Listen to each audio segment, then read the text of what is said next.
Have you ever had that strange feeling that reality is just a little too thin? Like the world around you is just a shiny shell, hiding something much deeper?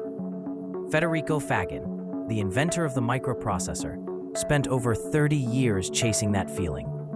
And he reached a conclusion that changes everything. Reality at its core is not physical. And here's the twist. Quantum physics is starting to back this up. What we call real, your body, your thoughts, your emotions, might be just the surface of an invisible field, a field that is conscious, intelligent, and alive. But what does that even mean in practice? It means maybe you're not inside the body. Maybe the body is inside you. Sounds crazy? Then get ready, because what you're about to discover might flip your entire idea of mind, science, and the universe. And if this kind of content makes you think differently, hit subscribe and turn on notifications. YouTube only shares videos like this with people who engage. The greatest revolution in modern science didn't happen in a lab. It began in the silence of the mind. For centuries, we believed the universe was a machine, predictable, cold, logical. We reduced everything to particles, formulas, algorithms. But what if that view is incomplete? Federico Faggin, one of the greatest engineers of our time, did something few dare to do. He let go of certainty to follow the mystery. He realized that beneath all matter, there's something that feels, that perceives, that knows. And that something is you. Not you as a name, profession, or past, but the living awareness that's hearing this right now. If that sounds too spiritual to be science, maybe it's time we rethink what science is really showing us. Quantum physics doesn't just admit, it depends on the observer for reality to appear. Without consciousness, there's no wave collapse. Without collapse, there is no world. In this video, we're going to explore a radical yet logical idea. Consciousness isn't a byproduct of the brain. It's the foundation of everything. We'll investigate what that means, what science has already uncovered, and how it changes our view of life, death, and what you truly are. Now I want to hear from you. What do you think about this? Do you believe consciousness could exist outside the physical body? Leave your thoughts in the comments.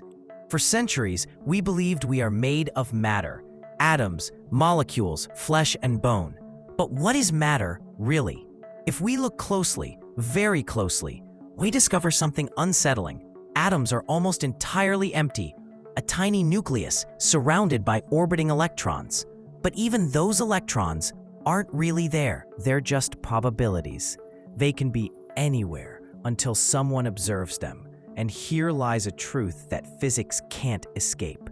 Nothing exists with certainty until consciousness steps in. This is known as the collapse of the wave function, one of the deepest mysteries in quantum physics. In the quantum world, particles don't exist as things. They exist as possibilities, a cloud of futures, until the moment something observes them. Then everything changes. But the question remains, who or what is doing the observing? Is it a camera, a sensor, or does it require something conscious? Because if it's consciousness, then we're not just watching the universe, we're shaping it in real time. Imagine you're wearing a virtual reality headset. Everything seems real, colors, sounds, movement, but you know you're not inside the game. We're outside, experiencing it through an interface. What if your body is that headset? What if your consciousness is operating this biological avatar from outside space-time? This isn't a new idea. Ancient traditions, from Hinduism to Hermeticism, from Gnosticism to modern physics, all echo the same message. You are not inside the body. The body is inside you. And when the body dies, do you die with it? Or do you simply take off the headset? Maybe death isn't the end. Maybe it's just the disconnection of the interface. And in that moment, you don't vanish. You remember. You remember what you are, what you've always been. Still sounds like speculation? Let's go deeper. Science tells us the brain produces the mind. But Does a radio create music, or does it simply receive it? The radio doesn't compose the song. It tunes into an invisible frequency and turns it into sound. What if the brain works the same way? What if it doesn't produce consciousness, but simply translates it? This idea that the brain is a receiver answers many riddles in neuroscience. It explains why we can't pinpoint exactly where thoughts come from. It explains why brain injuries can affect how the mind expresses itself, but not erase awareness itself. It explains altered states of consciousness that defy known neural mechanisms. In this view, the brain is a lens, and the clearer the lens, the deeper the experience. But if consciousness isn't in the brain, where is it? Quantum physics offers a powerful clue. It's in the field, the quantum field, an invisible ocean of potential, present everywhere, everywhen. Everything we know, particles, atoms, light, are just ripples in that deep ocean. Now imagine that this ocean feels. What if it's not just physical, but conscious? Physicists like David Bohm propose that the universe isn't made of things, but of relationships.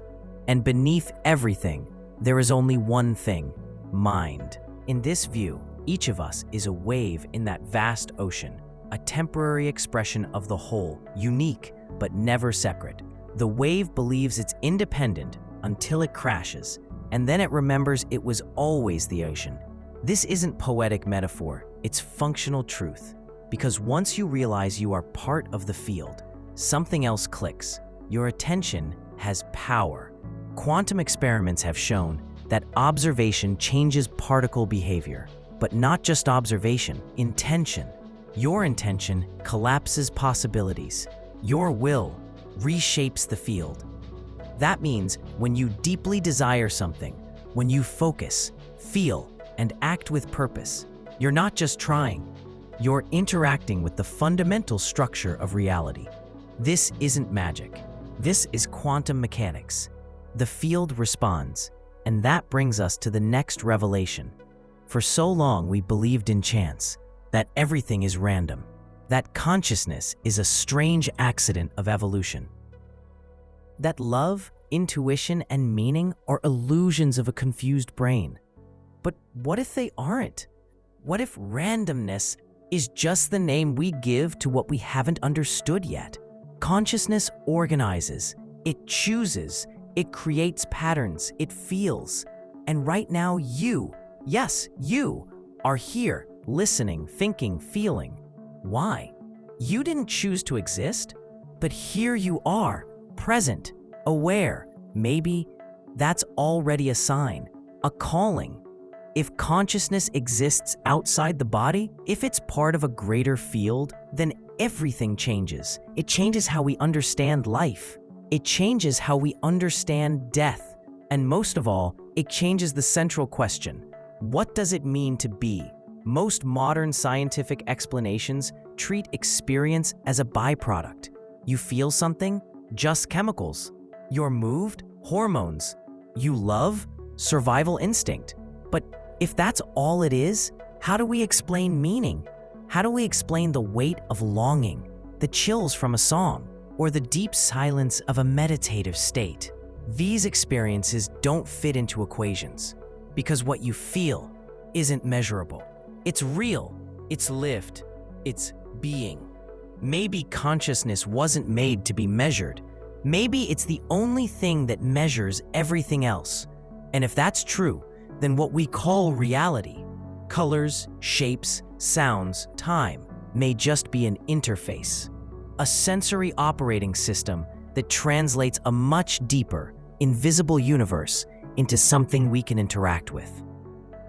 Just like your phone doesn't show you its inner code, but a screen with simple icons, maybe what we call real is just the visible surface of something far greater. And more importantly, this surface might be customizable. Yes, maybe each conscious being is experiencing a unique version of the universe. You see the world through a lens only you have. Your past, your beliefs, your intentions shape what you perceive. If that's the case, then reality isn't objective. It's relational. It's reflexive. It's a mirror, and it responds to how you look at it. Now think, if the universe is a mirror, what have you been showing it? Could that be why some people seem to attract very specific kinds of situations? Not because of magic, but because of resonance. The quantum field doesn't respond to what you want. It responds to what you are, and that leads to something even deeper. You are a transmitter, not of radio waves, but of intention, vibration, awareness. Your internal state affects the external. This isn't wishful thinking. It's at the heart of modern physics. And if consciousness truly is the foundation of reality, then every thought, every choice, every emotion matters more than we ever imagined, because each one, even the quietest, moves the field. Now pause for a moment and ask yourself, who's listening in there? Not your name, not the voice in your head, but the silent presence behind all of it. That presence is you. The real you, the one that feels, observes, exists, even when everything else goes quiet. You may have noticed that thoughts come and go, but someone is always there, watching. That someone doesn't age, doesn't change. It's like a fixed center in the middle of a moving universe. What if that consciousness, that presence, is the actual source of all creation? Here's where things get revolutionary. Maybe the universe doesn't exist to produce consciousness. Maybe it exists because consciousness exists. Think of a dream. When you dream, everything feels real. People, places, events, but none of it is outside you. It's all being projected from within. What if the universe is the same? What if space, time, objects, even others, are expressions of a conscious field reflecting itself through infinite perspectives? In that case, the question shifts. It's no longer what is the universe? It becomes who is dreaming all this and why? And maybe it's you, not the small you with a name and bank account, but the you behind your eyes, the one who feels what words can't describe, the one who never really began and will never truly end. That you is dreaming itself into different forms, as humans, as galaxies, as moments, as stories. Consciousness wants to see itself, to touch itself, to remember. That's why you sense there's something more, because there is, and you're already part of it. You always were. When we understand this, the illusion of separation starts to dissolve. You are not separate from the world. You are the world, seen from a specific point of view. The tree, the river, the sky, they're all alive, not just because they have cells, but because they're made from the same conscious field that pulses in you. That's why certain experiences strike us so deeply. Nature, art, real love, because they remind us of what we truly are. They allow consciousness to recognize itself, and that is the beauty of it all. Consciousness doesn't want control. It wants expression. It manifests as form to know itself. And we are the eyes through which the universe sees itself. We are the hands it uses to feel, the voice it uses to sing. Consciousness is using you right now to reflect, to create, to exist. And that's no small responsibility. It's sacred. Maybe that's why every great wisdom tradition ends at the same place. Know thyself. Because to know yourself is to know the origin of everything. What you feel, you are. What you are, you emit. What you emit becomes reality. So if all of this is true, what would life look like if you lived remembering that? What if every day you woke up knowing you're not here by accident? That your attention shapes the world, that your presence supports existence, that your awareness is the root of reality? What would change? Maybe everything. Maybe you'd begin to move with more care, more intention, more compassion, not out of fear, but because it's the only thing that makes sense. And maybe, just maybe, that's the true next step in human evolution. Not new technology, not colonizing Mars, but the ancient remembering that life is sacred, that the universe is alive, and that you are already at its center. But maybe the most important question of all hasn't even been asked yet. If consciousness is the source of everything, if the universe is alive, and if you are an inseparable part of that field, then what happens when two consciousnesses meet? What happens when your field touches someone else's? When two intentions cross paths? When two truths recognize each other? Maybe that's the next level of the human experience. Not just remembering who you are, but remembering who the other is too. And when that moment comes, when we look at another person and see not a body, not a story, but a reflection of the same light, everything changes. The way we relate, the way we teach, the way we create, the way we exist. And maybe it's already happening. You can feel it. You've seen the signs. So get ready, because what comes next may expand what you've just discovered even further. The next video is about to appear on your screen. Watch it closely. Maybe it'll show you something your soul was ready to remember. See you soon, and I'll meet you in the next video.